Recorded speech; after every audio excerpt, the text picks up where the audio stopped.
জুলাই গণ অভ্যুত্থানের স্মরণে জামালপুরে আয়োজন করা হয় ৫ কিলোমিটার দীর্ঘ প্রতীকী ম্যারাথন দৌড় প্রতিযোগিতা।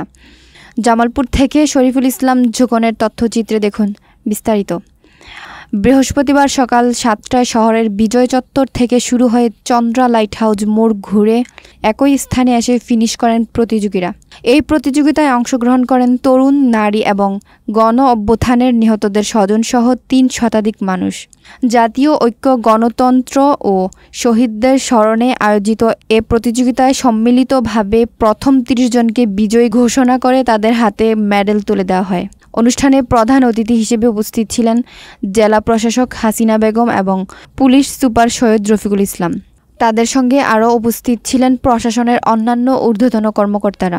উল্লেখ্য, জুলাই গণ অভ্যুত্থান উপলক্ষে দেশব্যাপী বিভিন্ন কর্মসূচির অংশ হিসেবে এই প্রতীকী ম্যারাথনের আয়োজন করা হয়।